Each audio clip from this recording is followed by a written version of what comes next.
दोस्तों, जैसा कि आपने पिछले भाग में देखा, माधव अपनी पत्नी को लेकर घर छोड़कर अमेरिका चला जाता है। होते होते 20 साल गुजर जाते हैं। इधर चौधरी साहब इंतजार कर रहे थे कि हमारा बेटा माधव आ रहा होगा, लेकिन माधव की जगह उसकी बेटी सीनू आई थी, जो अपने दादाजी को मनाने का बहुत प्रयास करती है।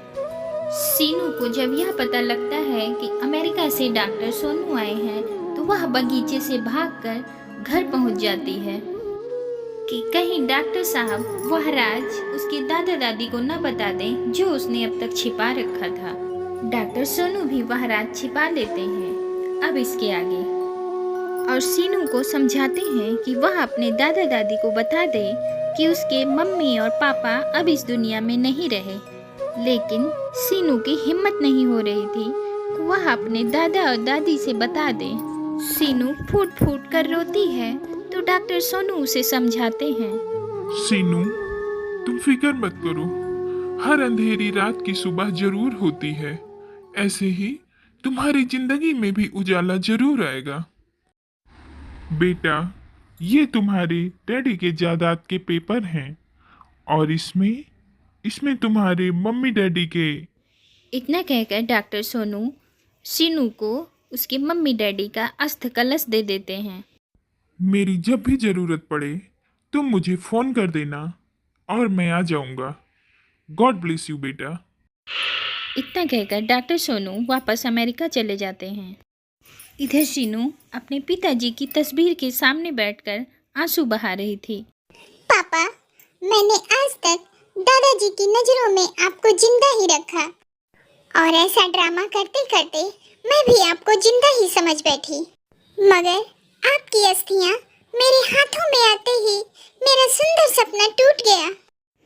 फिर एक दिन सीनू बगीचे में उदास बैठी थी, तभी उसके दादाजी वहां आ जाते हैं। ये क्या बेटे, तुम रो रही हो? दादाजी, ये क्या, मेरे आंसू पोंछकर आपकी आंखों में आंसू? ओ, नो प्रॉब्लम बेटा। अरे दादाजी, आप इंग्लिश बोल रहे हैं? हाँ, मैंने सोचा था माधव आएगा, उसके बच्चे आएंगे। पता नहीं मेरी भाषा समझेंगे या नहीं, इसीलिए मैंने इंग्लिश सीख ली। लेकिन उसने तुम्हें हिंदी सिखाकर भेजा। कितना ख्याल रखता है माधव मेरा। उनसे ज्यादा आप हमारा ख्याल रखते हैं दादाजी, प्यार करते हैं हम सबसे। क्यों ना करूं?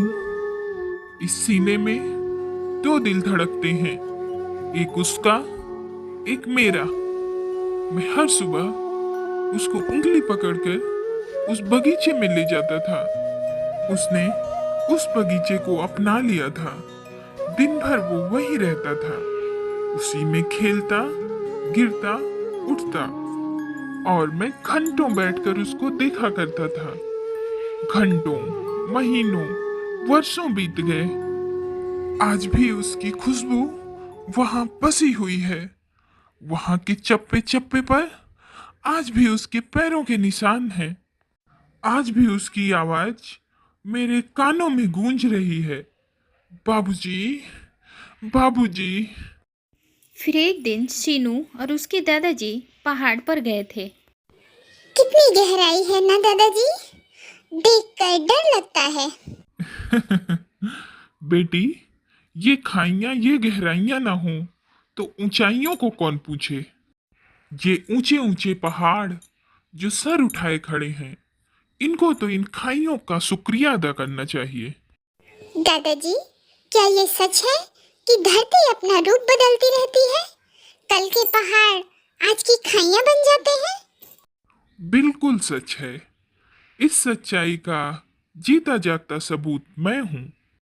कल पहाड़ था और आज खाई हूँ। नहीं दादाजी, आप आज भी वही पर्वत हैं जिसे खाइयां झुककर सलाम करती हैं। नहीं चाहिए मुझे, नहीं चाहिए मुझे ये आन और शान, नहीं चाहिए मुझे। यही तो है मुझसे मेरे बेटे की जुदाई का कारण। इतना आदी हो चुका था मैं अपनी जिद मनवाने का कि अपने बेटे की एक जिद को अपनी आन का एक सवाल बना लिया। राई का पहाड़ बनाकर खुद पहाड़ से राई बन बैठा। ऐसा कुछ नहीं हुआ है दादाजी। आज भी आज भी आपकी जुबान से निकला हुआ एक एक शब्द हम लोगों के लिए हिमालय पर्वत बन गया है। हाँ, ऐसा धोखा मैं अपने आप को अक्सर देता रहता हूँ। धोखे की बात नहीं है दादाजी, आजमा कर देख लीजिए।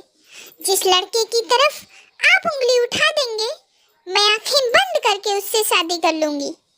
अगर तेरे बाप ने तुझे वापस बुला लिया तो?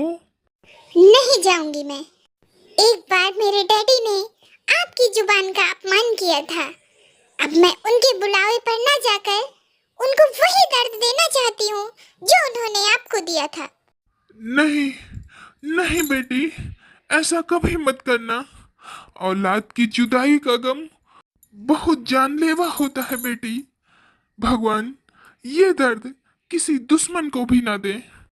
तेरा बाप आएगा और वही वही अपनी मर्जी से तेरी शादी करेगा। फिर एक दिन कमरे में बैठी सीनू अपने पापा की तस्वीर के आगे आंसू बहा रही थी। मैं क्या करूं पापा, मैं क्या करूं? अब मुझे समझ में आ रहा है कि आपने ऐसा क्यों कहा था, क्योंकि बुरी खबर सुनाने का अच्छा मौका कोई है ही नहीं, और अगर है तो आज ही है। अगर आज मैं चूक गई, आज अगर चुप रही, तो जितनी भी तबाही होगी उन सब की जिम्मेदार सिर्फ मैं होंगी। मैं आज मैं सब कुछ बताने जा रही हूँ पापा। ऐसा सोचकर सीनू जैसे ही अपने दादाजी के कमरे की तरफ जाती है तो वह देखती है कि उसके दादा दादी बातें कर रहे हैं। जो मैं सोच रही हूँ वही आप भी सोच रहे हैं क्या? हाँ, क्या? यही कि माधव आएगा और हम उसे वापस नहीं जाने देंगे। यही रोक लेंगे उसे अपने पास। यही सोच रही हो ना तुम? हाँ, बस वो एक बार आ जाए और मुझे माँ कहकर पुकारे। उसके बाद चाहे मेरी आंखें ही बंद हो जाएं, मुझे भगवान से कोई शिकायत नहीं होगी। बस एक बार मेरा बेटा मुझे मिल जाए। बस इसी एक लम्हे के लिए हम जी रहे हैं। अगर वो नहीं आया तो हम सीनू को लेकर उससे मिलने अमेरिका चले जाएंगे। अपनी दादा दादी की ये बातें सुनकर सीनू के ऊपर तो जैसे करोड़ों बिजलियां एक साथ गिर पड़ी हों। वो सहम सी जाती है और आज भी वो अपने दादाजी और दादी को यह सच्चाई नहीं बता पाती। क्यों क्यों किया मेरे साथ ऐसा पापा? क्यों मेरे ऊपर इतना बड़ा बोझ डाल दिया? अगर मुझसे यही काम करवाना था तो मुझे प्यार क्यों सिखाया? पत्थर दिल क्यों नहीं बनाया? जिंदगी की आस लगाए माँ बाप को मैं ये कैसे बता दूं कि आप वापस आ जाओ पापा, वापस आ जाओ। सीनू अपने पापा की तस्वीर के आगे बैठकर फूट फूट कर रो रही थी। फिर एक दिन सीनू के दादाजी मंदिर जाते हैं तो उनका मित्र वहाँ मिलता है। लगा चुनरी में दाग, छुड़ाऊं कैसे, लगा चुनरी में दाग। अरे मित्र, ये क्या हुलिया बना रखा है? बुढ़ापे में मुजरा सुनने लगा है क्या? लगा चुनरी में दाग, छुपाऊं कैसे, शादी करके आ रहा हूं, बताऊं कैसे। शादी? और इस उम्र में? अरे आदमी और घोड़ा, ये कभी होता नहीं बूढ़ा।